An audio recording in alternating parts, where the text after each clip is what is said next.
Gbénga Adébóyè gẹ́gẹ́ tí èlé ó ní ìgò ọtí kan báyìí tó máa fi ń lé mi kiri ọgbà ejò wà nú ẹ̀ ejò yẹn á máa yọ báyìí á ní kí n gbà mi ò mú á ní agbára ní kí n gbà kí n mú á ní mi ò mú. kí ló tẹ̀yìn sáfẹ́jò. pé ejò ń géèyàn jẹ. bọ̀tà wọn mú. tó bá ti lẹ́rọ̀ ẹ̀ kọ́ kókó inú ìwé ìròyìn yẹn ó kàn wáyé nípa ìfẹ́ Ọlọ́run ìmísí yẹn kàn wá fún mi ni mo bá rò mo ní kí ni tí Peter ń ṣe a lè ṣe Yorùbá ó bá sọ ọ̀gá a lè máa ṣe kí ní Yorùbá wọn ní tó bá ti lè ṣe èèyàn dẹ̀ wọ́n fẹ́ràn ẹ̀ bó ṣe bẹ̀rẹ̀ ni. mo fẹ́ sọ ní àsọdájú wípé kókó inú ìwé ìròyìn ló mú ọ̀pọ̀lọpọ̀ wọn wọṣẹ́ ìròyìn torí ìgbà tí Adéyínká tó wá wọn ò fẹ́ fún láyè. ìyẹn ọmọ bàbá tíṣà. bẹ́ẹ̀ ni wọ́n ní kò ṣe dáadáa tó ṣùgbọ́n mo wá ní kàn filẹ̀ pé màá train tó ọ̀pọ̀lọpọ̀ wọn bẹ́ẹ̀ gbogbo àwọn Táíwò Àfọlábí Kọ́lá Jàyí Tèmiládé Tìjání àti arábìnrin láti mẹ́kọ̀ yìí mo pé ọmọlẹ̀yẹ gbogbo àwọn yẹn a ti ṣe tán àti fẹ́ máa lọ ilé mo bá sọ fún àwọn tá a jọ ṣe ẹ jẹ́ ká gbọ́ aago 9 national NTA àbájọkọ̀ wọ́n bá náà Nnamdi Azikiwe ikú àṣé bàbá òkú mo bá ní yes this is a big story òun ni mo ṣe first headline káwọn èèyàn ló bá dàárọ̀ ọjọ́ kejì wọ́n bá gbọ́n sátẹ́gùn nígbà ó dàárọ̀ ọjọ́ kejì ló bá wà ní pépà pé Òwélé of Onitsha is alive ọ̀gá wa ń gbà yẹn olóògbé olóyè Túndé Elégbèdé nígbà tó máa dé ọ̀dọ̀ mi láàárọ̀ ọjọ́ yẹn ó ń tu bí ejò ní.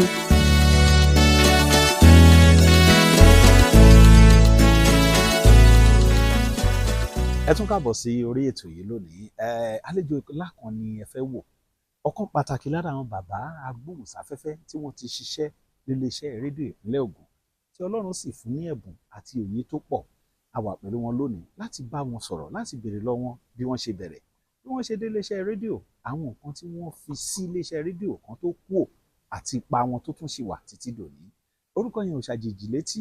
Bọ̀wálé Ìtìọlá. Bọ̀wálé Ìtìọlá. Ìtìọlá ọmọ ìlú wo ni yín sà? ọmọ Abẹ́òkúta Òwu ni mí. báwo lẹ ṣe bẹ̀rẹ̀ iṣẹ́ rédíò kankan? ohun tó ṣẹlẹ̀ ni wípé iṣẹ́ Ọlọ́run ni nítorí nígbà tí Ògùn rédíò tí a dá sílẹ̀ nígbà yẹn mò ń ṣiṣẹ́ olùkọ́ wọ́n wá kéde wípé wọ́n ń fẹ́ àwọn òṣìṣẹ́ àwọn agbóhùnsáfẹ́fẹ́ lédè òyìnbó lédè Yorùbá lóríṣiríṣi ní ẹ̀ka ìṣirò owó àti bẹ́ẹ̀ bẹ́ẹ̀ lọ wọ́n wá ní ká wá fún ohun tí àwọn eléèbó pè ní audition láti wo bí ohun wa ṣe rí àti bá a ṣe dángájíá tó àwa méjèèjì a bá lọ. kí lorúkọ rẹ̀ yín yẹn? Àlàbá lorúkọ ẹ̀. nígbà tá a débẹ̀ nígbà yẹn àwa sì ṣọmọdé àjókòó síbi tí wọ́n ti ń jẹun àkàn ń ṣeré à ń ṣe fàájì lọ́n tiwa ni. nígbà tó di bí aago 6 gbogbo wọn ti lọ pátápátá. ní arákùnrin kan tá a wá mọ orúkọ ẹ̀ lẹ́yìn tí a wọṣẹ́ Aláàjì Alàgbà Sanni ló wá ní kí ṣe pé ẹ̀yin wá ṣe kí ni àwa ṣe ni ó yá máa bọ̀ ọmọkùnrin kan wá láti rédíò Nàìjíríà mi ò béèrè orúkọ ẹ̀ òun ti ṣe àtúpalẹ̀ ọ̀rọ̀ kan lóyìnbó sí Yorùbá bá a ṣe wọlé wọ́n bá pe ọ̀rẹ́ mi Àlàbá ìyẹn wọlé ó ṣe ká bí ẹsẹ̀ méjì ẹsẹ̀ mẹ́ta báyìí wọ́n kàn lè dànù lèmi bá wọlé kí n tó kẹsẹ̀ kan wọ́n ní kí n máa bọ̀ bí wọ́n ṣe kọrúkọ mi sílẹ̀ ni ó fi ọdún 46 ọdún.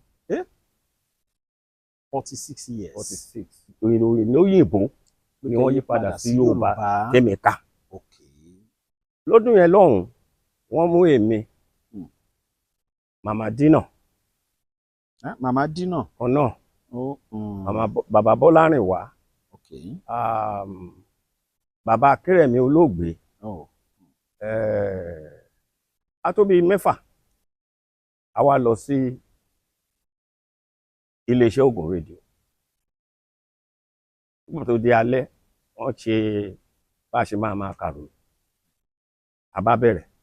Nígbà tó yá wọ́n bẹ̀rẹ̀ sí já wa. Àwọn tí ó kúnjú wọn wọ́n já wọn. Tó kú èmi, Màmá Dínà, Bàbá Bọ́lárìnwá, àwọn Láìdé Sán nígbà yẹn, àwọn yẹn ti wà nínú iṣẹ́ Ògùn rédíò. Gbogbo alájọ ń ṣiṣẹ́ ńgbà yẹn. Ó ṣe bẹ̀rẹ̀ wẹ́rẹ́wẹ́rẹ́ nìyẹn. Nígbà tó pẹ́ wọ́n ní a gbọ́dọ̀ tẹ̀síwájú fún ẹ̀kọ́. Ògùn rédíò ṣe bẹ́bẹ́. Wọ́n rán mi lọ sí ilé ẹ̀kọ́ fún ọdún 2 ní Nigerian Institute of Journalism ní ọgbà ní Ìkẹjà lẹ́kọ̀ọ́. Nígbà tí mo dé, a ti kúrò ní Ayétòrò Road, a ti lọ sí housing Ìbàrà. Nígbà tẹ́ bẹ̀rẹ̀ ẹ wọlé gẹ́gẹ́ bí oníròyìn. Ẹ̀ka ìròyìn ni wọ́n gbà mí sí. News department. News department. Ẹ ń bá wọn kọ́ ni àbẹ́ ń kà lórí rédíò? Mo ń kọ́, mo ń kà. Nígbà yẹn. A ní ètò kan gbà yẹn. Wọ́n pè ní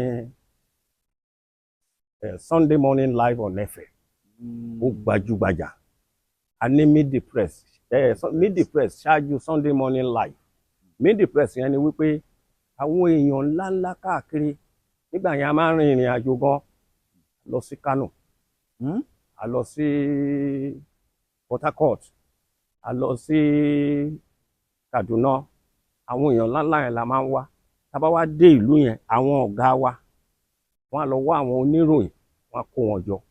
Àwọn náà máa ṣe ìfọ̀rọ̀wérọ̀ pẹ̀lú àwọn èèyàn ńláńlá yẹn. Wọ́n lè jẹ́ gọ́vnà, wọ́n lè jẹ́ mínísítà, wọ́n lè jẹ́ ọba, wọ́n lè jẹ́ èèyàn ńlá ṣá, bóyá oníṣòwò ńlá. Lẹ́yìn yẹn, àwọn ètò míì tún wà. Elétí Ọ̀fẹ́, ìyẹn wà. Nígbà òṣèlú, a ní àwọn ètò tá a máa ń ṣe. Àríyànjiyàn, mú olóṣèlú lápá bóyá ẹgbẹ́ kan, ẹgbẹ́ kejì, ẹ pa wọ́n pọ̀. Wọ́n jiyàn, wọ́n á sọ̀rọ̀. Kí lẹ fẹ́ ṣe? Kí lẹ ti fẹ́ ṣe? Ṣùgbọ́n ẹnìkan máa wà tó máa dàbí òun làjà tó bá fẹ́ gbóná ju bó ṣe yẹ lọ. Lẹ́yìn àwọn ètò míì wọ́n tún wá ètò àwọn ọmọ kéékèèké tí wọ́n fi ń kọ́ ọmọ lẹ́kọ̀ọ́. Ọ̀rọ̀ ṣùnùkùn ó tún wà. Ọ̀rọ̀ ṣùnùkùn wà ńbẹ̀ èyí wọ́n ṣe yẹn ní alẹ́. Oríṣiríṣi ètò bẹ́ẹ̀. Ètò kan dẹ̀ tún wà ńgbà yẹn tó gbajúgbajà. Èhun ni èdè òyìnbó tí wọ́n fi ń ka newspaper. Wọ́n ń pè ní Today's Paper ńgbà yẹn. Today's Paper. Ìgbà yẹn olóògbé ọmọọba Tóyìnbó Adébọ̀ ló kọ́kọ́ bẹ̀rẹ̀ sí ṣe. Gbadẹ̀. Today's Papers. Wow. Kó tó di wípé Peter Okodua ó wá gbà. Àwọn ètò Ògùn rédíò ńgbà yẹn pọ̀ gan, torí pé àwọn ètò tèmi ṣe ńgbà yẹn tó 9. Ó tó 9. Ẹ̀yin nìkan? Èmi nìkan. Màá ṣe ọ̀rọ̀ rẹ̀, màá ṣe jẹun wí tèmi, màá ṣiṣẹ́ nínú yàrá ìròyìn, màá ṣe àwọn oríṣiríṣi. Ṣẹ́yìn lẹ máa ń ṣe jẹun wí tèmi? Èmi ni mo máa ń ṣe ńgbà yẹn. A pe àwọn ènìyàn sàràkí wá lórí àwọn kókó. A wá sọ tí ó lè jẹ́ pé bíi kọmíṣánná fún ètò ọ̀gbìn. Ẹ wí ti yín lórí iṣẹ́ àgbẹ̀ la fi pè ní jẹun wí tèmi. Ó lè jẹ́ tíṣà, ó lè jẹ́ olùkọ́ àgbà. Àwọn èèyàn tó ṣáàdì ipò gbòógì mú. Now, ó ṣiṣẹ́ ní iléeṣẹ́ rédíò ìpínlẹ̀ Ògùn, kì í ṣe pé freelance. Òṣìṣẹ́ ni mí. Tí ẹ̀ ń ṣiṣẹ́ lábẹ́ ìjọba. Bẹ́ẹ̀ni. Ṣùgbọ́n tó wà ní iléeṣẹ́ rédíò ìpínlẹ̀ Ògùn. Bẹ́ẹ̀ni. Tọ́ba Ọ̀pálẹ̀yẹ ó jẹ́ òṣìṣẹ́. Ṣùgbọ́n nígbà tó yá, tọ́ba fiṣẹ́ lẹ̀, òun náà tún wá ń ṣètò tiẹ̀. Wọ́n dẹ̀ pọ̀ bẹ́ẹ̀. Irú ẹni tó di general manager Fresh FM nísìn, Gòkè Babalọ́lá, òun náà ń gbà yẹn freelance. Tó wọ́n pọ̀ bẹ́ẹ̀ yẹn tí ọ̀pọ̀lọpọ̀ wọn mo lè má ràn sí orúkọ wọn. Gbénga Adébóyè, ìyẹn jẹ́ freelance, ó ń wà ní. bá dẹ̀ ti ṣe ètò ẹ̀ tán ó ń lọ gẹ́gẹ́ tí èlé jẹ́ ń gbé. mo rántí ẹ̀ dáadáa ó ní ìgò ọtí kan báyìí tó máa fi ń lé mi kiri ọgbà ejò wà nú ẹ̀ ejò yẹn á máa yọ báyìí á ní kí n gbà mi ò mú á ní agbára ní kí n gbà kí n mú màá ní mi ò mú á dẹ̀ mú nǹkan ẹ̀ ejò yẹn á tún padà sínú ẹ̀ á tún dé. kí ló tẹ̀yìn sáfẹ́jò. pé ejò ń géèyàn jẹ. bọ̀tà wọn mú. tó bá ti lẹ́rọ ẹ̀ ńkọ́. ok ẹ̀yin lè má lẹ́rọ ẹ̀. èmi lè má lẹ́rọ ẹ̀. ìròyìn ni ẹ máa ń kà lásìkò kan. mo wà ń di ìròyìn dẹ́ mo tún tẹ̀ ń ṣe ètò kan tí wọ́n ń pè ní kókó onúwèé ìròyìn. ìyẹn ni ìròyìn láti inú ìwé ìròyìn lédè Yorùbá á túpalẹ̀ láti èdè òyìnbó sí èdè Yorùbá kókó onúwèé ìròyìn. ṣé tá à ń gbọ́ lónìí. tẹ̀ ṣe ń gbọ́ dè níyì. kò síbi tí wọ́n ti ń gbọ́ ń gbà yẹn torí pé rédíò station mẹ́ta ló wà ní ìwọ̀ oòrùn gbà yẹn rédíò Lagos rédíò OYO PCOS àti ti Ògùn rédíò mẹ́ta tó wà ní gbogbo South West ó wà l'Oǹdó ṣùgbọ́n ìyẹn ò súnmọ́ bí. so kókó inú ìwé ìròyìn yẹn ó kàn wáyé nípa ìfẹ́ Ọlọ́run torí lọ́jọ́ yẹn lọ́ọ̀ mo rántí dáadáa mo wà nínú iyàrá mi kékeré tán fún mi gẹ́gẹ́ bí òṣìṣẹ́ olóògbé Peter Eyihalẹ Okodua òun ló ń ṣe today's papers lọ́wọ́ ìmísí yẹn kàn wá fún mi ní mo bá rò mo ní kí ni tí Peter ń ṣe ìyá lè ṣe ń Yorùbá bá dẹ̀ gùnkè mo lọ bá ọ̀gá mi nígbà yẹn ni Mr. Oshidele ó bá sọ ọ̀gá a lè máa ṣe kíní yìí Yorùbá wọ́n ní tó bá ti lè ṣe lọ mú demo wá mo bá dẹ̀ kó pépà bá ṣàmù sórí bíi mẹ́rin kan mo bá rìkọ́ọ̀dù mo bá lọ sí studio mo rìkọ́ọ̀dù mo bá mú wá fún wọn wọ́n dẹ̀ wò wọ́n ló dà a máa ń ṣe ìpàdé láràárọ̀ láti lè wo iṣẹ́ tá a ṣe lánàá ibi tí àtúnṣe yẹ kó wà àti bẹ́ẹ̀ bẹ́ẹ̀ lọ wọ́n dẹ̀ gbé wá sí àárín gbogbo wa wọ́n play gbogbo àwọn èèyàn dẹ̀ wọ́n fẹ́ràn ẹ̀ bó ṣe bẹ̀rẹ̀ ni so èmi ni mo máa ń ṣe láti Monday sí Friday kókó onúwèé ìròyìn àmọ́ àwọn pépà yẹn ó lè jẹ́ mẹ́fà ó lè jẹ́. àwọn station tó kù tí ì máa ṣe ń gbà yẹn. wọn ò tí ì bẹ̀rẹ̀ sí ṣe. ká sọ pé ilẹ̀ ni ṣì tiẹ̀ ní. bí mo ṣe bẹ̀rẹ̀ ló bẹ̀rẹ̀ sí tọ̀ka torí wípé ó wúlò fáwọn èèyàn wa àwọn èèyàn wa tí ó gbóyìnbó pọ̀ èmi gan ò tiẹ̀ wá mọ̀ pé ètò yẹn gbajúmọ̀ tó bẹ́ẹ̀ yẹn torí gbà mìíràn tí n bá wá níṣẹ́ mi tó yẹ kí mo ti gbohùn sílẹ̀ mo wá jáde tí n bá wá ń kiri àárín Abẹ́òkúta máa wá rí wọn nídìí rẹpẹtẹ nídìí spíkà wọ́n ń gbọ́ ètò yín wọ́n ń gbọ́ ètò yìí táwọn èèyàn máa láìpẹ́ bí ètò yẹn ṣe gbajúmọ̀ títí dòní nìyẹn. ṣe rí nígbà yẹn ohun gbogbo ti yí padà nísìn ọ̀nà táwọn tó wà lẹ́nu iṣẹ́ nísìn gbégbà ó yàtọ̀ sọ́nà táwọn à ń gbégbà nítorí wípé ó tiẹ̀ tó kan àwọn Adégbìtẹ́ àwọn kan ti wà ṣáájú wọn tó yẹ kí wọ́n ràn mí lọ́wọ́ torí iṣẹ́ yẹn pọ̀ àwọn ọ̀rọ̀ Yẹmí Akíntúndé èrò Máyọ̀wá Olórìn èrò àwọn tí mo lè rántí orúkọ wọn nígbà tó yá Kọ́lá Àjàyí náà wọlé ó bẹ̀rẹ̀ sí bá wa ṣe Afọlábí Táíwò Àfòròyìn òun náà tún wọlé wọ́n pọ̀ ńgbà yẹn ìwé ìyẹn mo fẹ́ sọ ní àsọdájú wípé kókó inú ìwé ìròyìn ló mú ọ̀pọ̀lọpọ̀ wọn wọṣẹ́ ìròyìn ibẹ̀ ni wọ́n ti ráyè gùnkè. kẹ́yìn dálẹ̀. bẹ́ẹ̀ ni. tọ́lọ́run ní kẹ́yìn dálẹ̀. bẹ́ẹ̀ ni nítorí ìgbà tí Adéyínká tó wá wọn ò fẹ́ fún láyè. ìyẹn ọmọ bàbá tíṣà. bẹ́ẹ̀ ni nítorí wọ́n ní kò ṣe dáadáa tó, ṣùgbọ́n mo wá ní kàn filẹ̀ pé màá train ẹ̀. òun náà wá kọjá ọ̀gá, ọlọ́run wá sọ di ńlá. tó ọ̀pọ̀lọpọ̀ wọn bẹ́ẹ̀, gbogbo àwọn Táíwò Àfọlábí, Ọlájàyí, àwọn obìnrin náà kan tó wà tó tún máa ń bá wa ṣe pẹ́pẹ̀pẹ́ ńgbà yẹn, irú Tèmiládé, Tìjání àti arábìnrin láti Mẹ̀kọ́ yìí, mo pé Ọmọlẹ̀yẹ, gbogbo àwọn yẹn ló ń ṣèrànlọ́wọ́ ńgbà yẹn. tó bí ètò yẹn bó ṣe gbilẹ̀ nìyẹn. ṣùgbọ́n wípé bóyá àmì ẹ̀yẹ nígbà yẹn àwọn ò fẹ́jú sí gbogbo nǹkan bẹ́ẹ̀ wọ̀nyẹn, iṣẹ́ ni,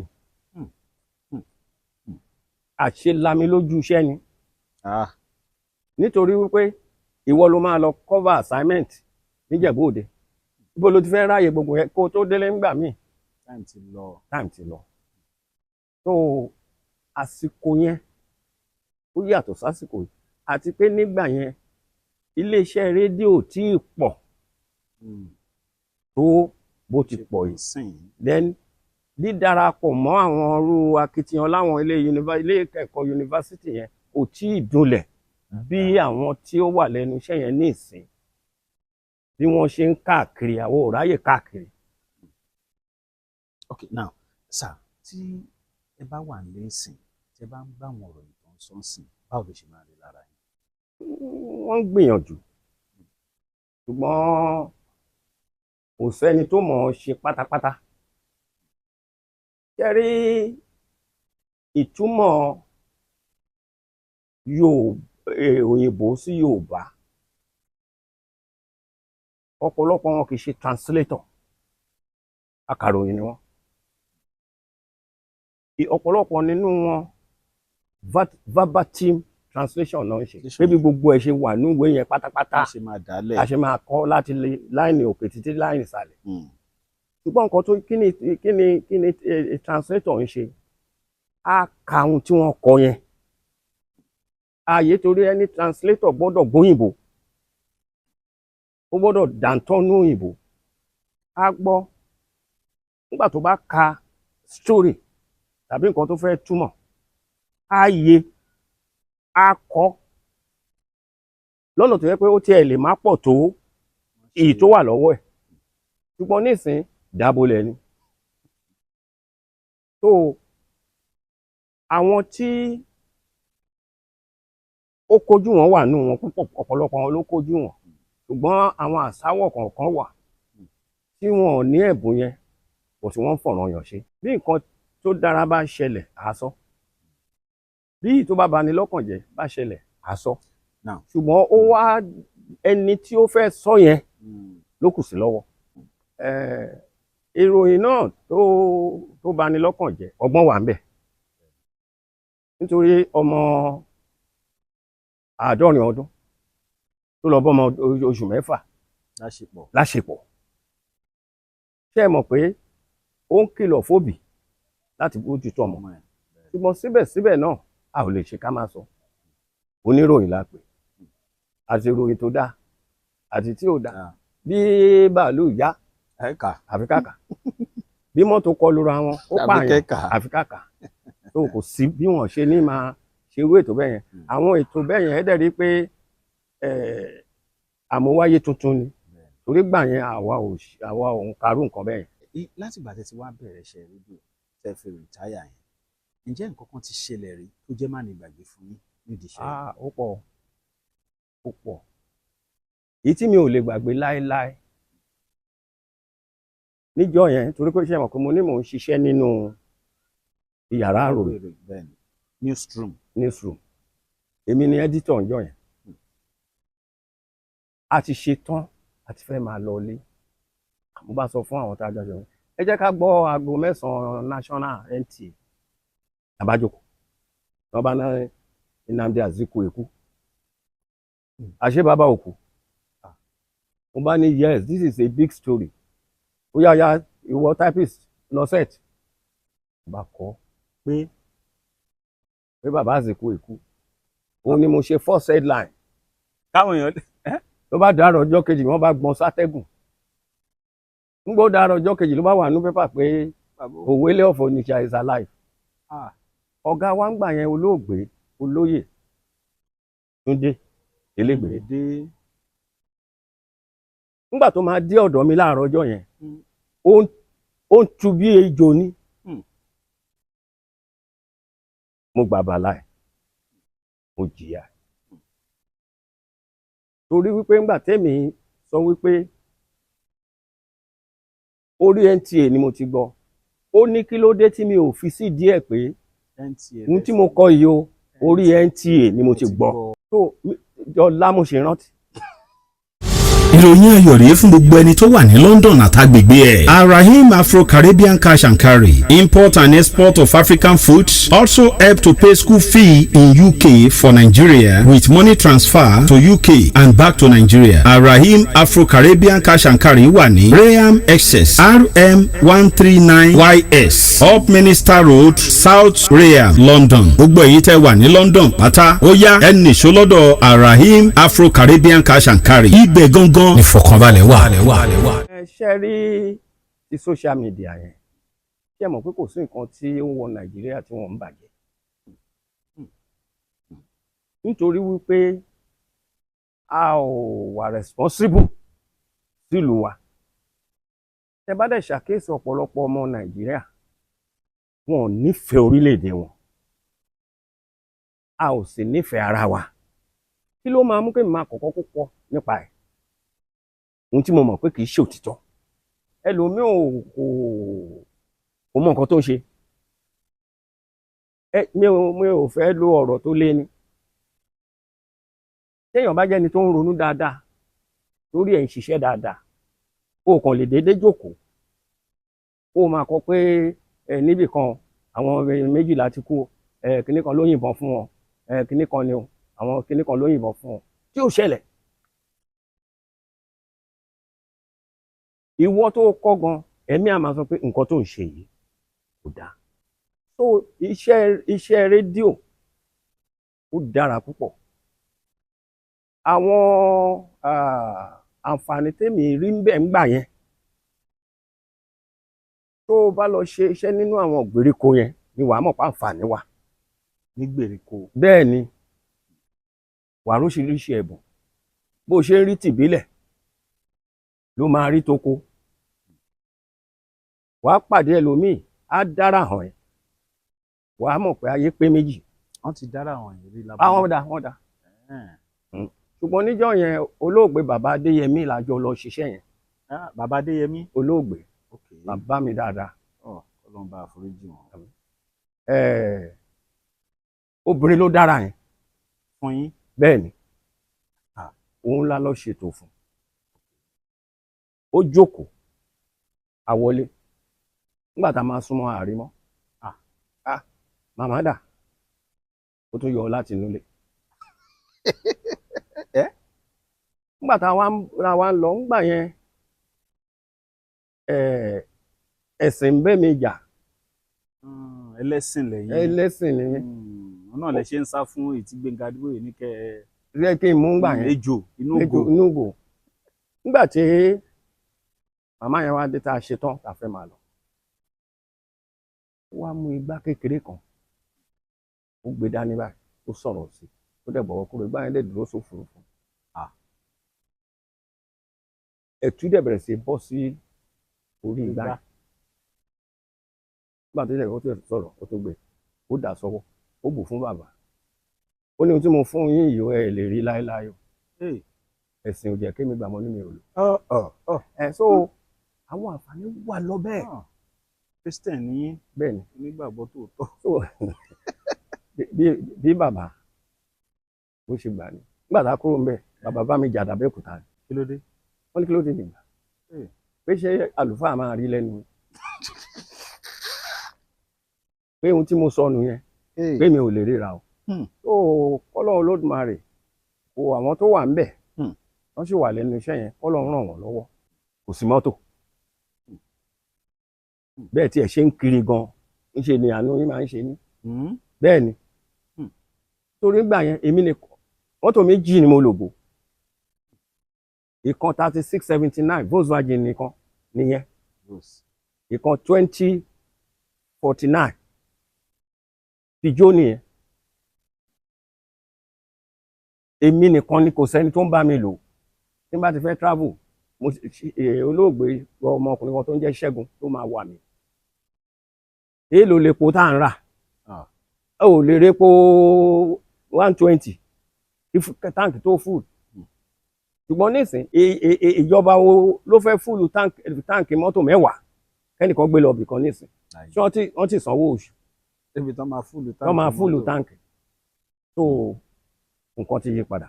ǹjẹ́ wá ráwọn ọmọ tí ẹ̀yin náà ti train nídìí iṣẹ́ ìyàtọ̀ sí pé jẹ́ òṣìṣẹ́ ìjọba? Ọ̀pọ̀ gbogbo àwọn tó wé mò ń sọ pé wọ́n ń ka kókó níwèé ìròyìn akọ̀wọ̀n. Yínká Adégbìtẹ́ wà nù, ọmọ bàbá tíṣà.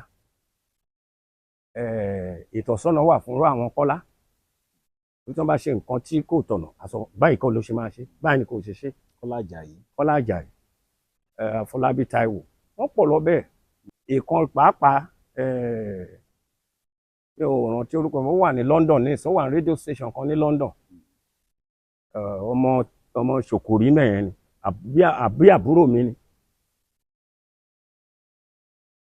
Nínú yàrá mi ni mo ti ń kọ́ bí wọ́n ṣe ń yí òyìnbó padà sí Yorùbá. Ó dẹ̀ dáńtọ́ kó tó dé pé ó lọ kán tó tiẹ̀ gbà sínú radio station ní London.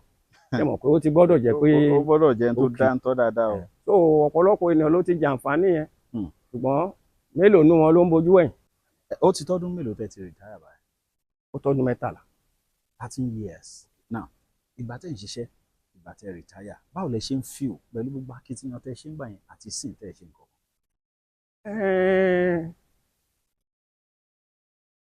Kò rọrùn torí iṣẹ́ ti mọ́ra. Téèyàn bá dẹ̀ ṣọ́ra gan, á sọ̀yàn lólókùn. Téèyàn bá retire, tí ò bá rí nǹkan kan máa jálamba lórí, á fẹ́ dá láìsàn. Nítorí pé ní ìsìn jẹbẹtẹ ni, á jẹun tán láàárọ̀ ká bọ́ sórí bẹ́ẹ̀dì. Àti wípé ara ò fún wa láwọn àǹfààní kan mọ́, àgbà ti dé.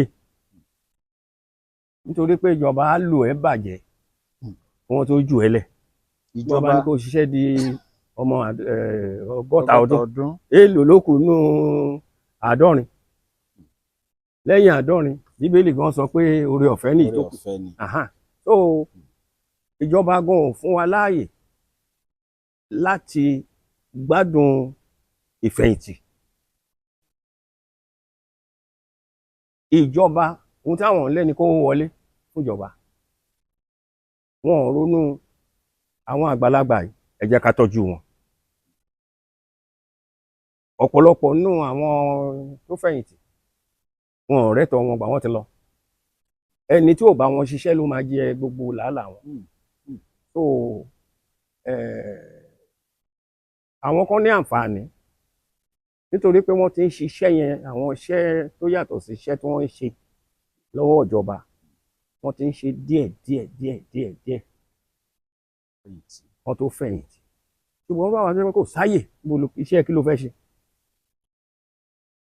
Kò síṣẹ́ tó fẹ́ ṣe nígbà tó bá délé láago 10, tó délé láago 9 àbọ̀, ìgbà mí aago 11 tá bá lọ sírìn àjò, a lè dé láago 1 òru. Láago 1 òru yẹn, irú méde press tí mo sọ yẹn tá bá lọ ṣe, a tún máa dàkọ. Tá bá ti ń délé bá a tún máa jókòó, a máa bẹ̀rẹ̀ sí kọ́ ni. A máa kọ sí pépà tó máa tẹ̀, tá máa lọ pín fún gbogbo àwọn ilé iṣẹ́ ìròyìn, ìwé ìròyìn, wọ́n lè kọ jáde. So ìjọba gbọ́dọ̀ ṣe ètò tó dáa, tó kún rọ́rọ́ fún àwọn tó bá fẹ̀yìntì, kí wọ́n lè súre fún wọn. Kò rọrùn fún ẹni tó bá ń ṣiṣẹ́ lábẹ́ ìjọba láti tún ní àsìkò tó tó láti fi ṣiṣẹ́ mi. Ó lè máa ṣe ó kàn ń ṣe wẹ́rẹ́wẹ́rẹ́, ó ń jíṣe ni. Nítorí pé irú àwọn tó wà lẹ́nu iṣẹ́ nìsín ká ní ó ń ṣiṣẹ́ lógún rédíò ó ti débi iṣẹ́ láago 7:30 ó wọṣẹ́ láago 8 wọ́n náà lọ Ṣàgámù wọ́n dé Ṣàgámù wọ́n gbàjẹ́ bóde nígbà tó máa padà dàbẹ́kúta aago 5 ti lù òun ló máa kàròyìn aago 7 ọjọ́ yẹn ò ti lọ kò rọrùn ṣùgbọ́n àwọn tí ó jẹ́ wípé wọ́n bá fẹ́ ṣe iṣẹ́ yìí ti fẹ̀jú fún ẹni tó bá lè ronú ó ti fẹ̀jú ẹni tó bá wà creative yes tó lè create iṣẹ́ fúnra ẹ̀ níbi kan ni nǹkan ló ń ṣe mò ń wò ó torí pé mo máa ń wò pé kí lárákùnrin yìí ṣe ń ronú ó yàtọ̀ sí ti gbogbo èèyàn bó ṣe máa ń jókòó tó máa gbé kalẹ̀ o ò fowó ṣáájú ṣùgbọ́n owó á tẹ̀lé iyì á tẹ̀lé ọlá á tẹ̀lé nígbà yẹn àwa ò ronú bẹ́ẹ̀ ṣe ń ronú àwa ń ṣiṣẹ́ bí òṣìṣẹ́ ìjọba ni bí civil servant kò sáyè civil servant mọ́ Nàìjíríà yìí ebi á pa pásápásá fẹ́ni tó bá lóhùn civil servant nítorí pé ọ̀nà kan ní ìsìn kò tó jẹ tẹ bá rọjà ọ̀nà mélòó ló wọjà ó pọ̀ so àwọn tó wà lẹ́nu iṣẹ́ nìsín bó tiẹ̀ lè jẹ́ pé iṣẹ́ ìjọba náà ń ṣe kán wá ọ̀nà tó máa rọ̀ wọ́n lọ́rùn tán fi lè máa ṣe nǹkan mi bóyá wọ́n á lo ìyàwó bóyá wọ́n á máa lo àwọn ọmọ bóyá wọ́n á gba òṣìṣẹ́ àwọn nǹkan táwọn náà lè máa ṣe láàárín iṣẹ́ oníròyìn ó wà ṣùgbọ́n ọ̀pọ̀lọpọ̀ ọ̀lẹ ni wọn. bàbá Bọ̀wálé Ìṣọ̀lá ọ̀pọ̀lọpọ̀ àwọn ẹlòmíín nígbà tí wọ́n bá fẹ̀yìntì wọ́n máa ń pè wọ́n sáwọn iléeṣẹ́ rédíò láti tún wá bá wọn ṣiṣẹ́ ó wà dáadáa nígbà tẹ́yìn fẹ̀yìntì kí ló dé tí òun ẹ̀yìn láti tún tẹ̀síwájú. ó wù mí ṣùgbọ́n òun ìlera mi. ìlera báwo. ṣe mọ̀ pé ẹni tó bá máa ṣerú nǹkan bẹ́ẹ̀ yẹn gbọ́dọ̀ dàǹgájíá.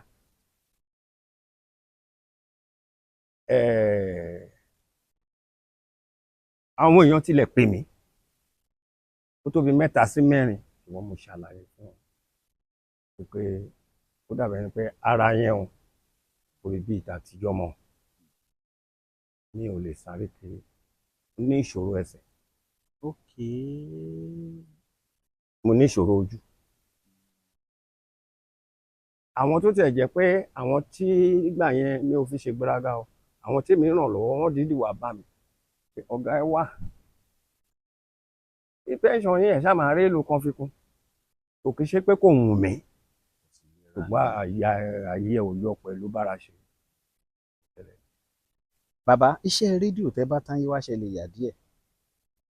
mo fẹ́ràn ẹ̀ púpọ̀. àwa ò fi bẹ́ẹ̀ lo àǹfààní ẹ̀ torí iṣẹ́ là ń ṣe parakún gbà yẹn.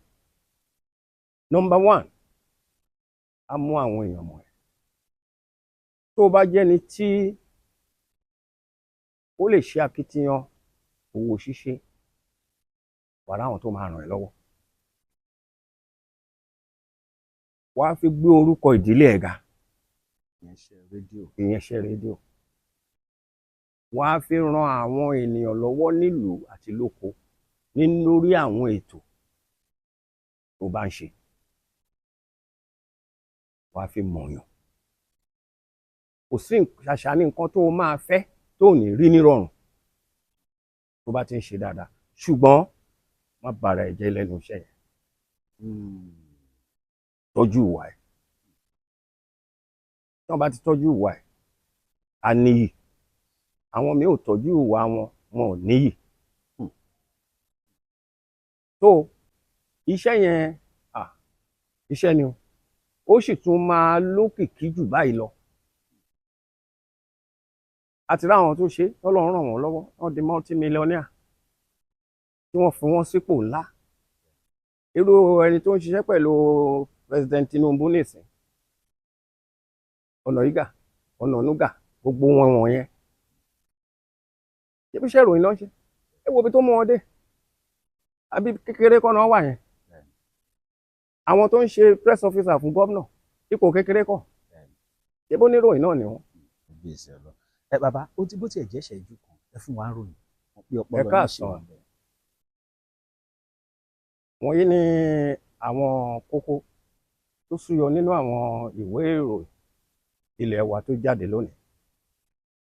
5 làwọn ìwé ìròyìn náà. Àwọn ìwé ìròyìn náà ni Nigerian Tribune, Punch, Daily Times, National Concord. Àwọn ìròyìn tí àwọn ìwé ìròyìn wọ̀nyí kọ ó fi ara jọra. Lójú ewé kìíní ọ̀pọ̀lọpọ̀ wọn, wọ́n kọ nípa ìrìn àjò aláṣẹ sí ilẹ̀ Gẹ̀ẹ́sì. Gẹ́gẹ́ bí a ṣe kà á, wọ́n ní aláṣẹ rin ìrìn àjò yìí láti lọ fún ìtọ́jú ara. Kí gbogbo wa la dẹ̀ mọ̀ pé ara òkùnkùn ń ṣòkúta. Èèyàn jẹ́ dàrọ̀, yóò bá ṣọ́ra yóò ṣàìsàn. Ọ̀sẹ̀ méjì ni a kà wípé aláṣẹ yóò lò ní ilẹ̀ Gẹ̀ẹ́sì. Ilé ìwòsàn tó dára jùlọ nílẹ̀ Gẹ̀ẹ́sì ni aláṣẹ wọ̀ sí. Wọ́n sì ti bẹ̀rẹ̀ ìtọ́jú ní rẹ̀kùtù.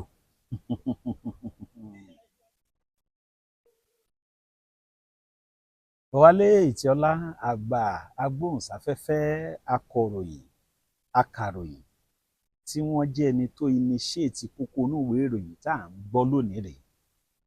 Ohun yẹn sì wà ń bẹ̀ bàbá. Àmútọ̀run wà ní. Èmi sì ń wò ó ṣeé ṣe kára àwọn kan tí wọ́n fẹ́ corporate advert tẹ́ lè ṣe. Ó wà. Àgbáyé á túbọ̀ dalẹ̀ fún wa. Bẹ́ẹ̀ bá ti wò wá láti bí ìṣẹ́jú mélòó kan, bàbá mi Bọ̀wálé Ìtìọlá ni mo ti ń bá sọ̀rọ̀. Lẹ́nu ọjọ́ mẹ́ta yìí náà ni wọ́n ní àwọn ìpèníjà kan tó ní í ṣe pẹ̀lú ìlera wọn. Mo sì gbàládùra pọ́lọ́run ìfìyí sílẹ̀. Ṣùgbọ́n tẹ́ bá ń wò wá bóyá bàbá ti ní pàtì kan náà ayé yín rí tàbí ẹ ti gbádùn wọn rí, ọ̀pọ̀lọpọ̀ ni ó ti gbọ́rò yín rí tó wà ń lo òyìnbó. Bẹ́ẹ̀ni. Àgbáyé á túbọ̀ dalẹ̀ fún wa. Bóyá torí àwọn olólùfẹ́ kan bóyá wọ́n lè fẹ́ bá yín sọ̀rọ̀, ṣé ẹ mind láti sọ ẹ̀rọ ìbánisọ̀rọ̀ yín? Ẹ̀rọ ìbánisọ̀rọ̀ mi ní 0803 22 72 602 0803 22 72 602. Èmi náà wá ṣàdúrà fún Ọlọ́run á dì ẹ́ mú. Àmín Jésù. Ó ní ṣubú. Àmín Jésù. Ọ̀tá ò ní rí ẹgbẹ́ ṣe. Àmín Jésù. Ọlọ́run á mú ẹ débi gíga ju bí tó wà yìí lọ. Àmín Jésù.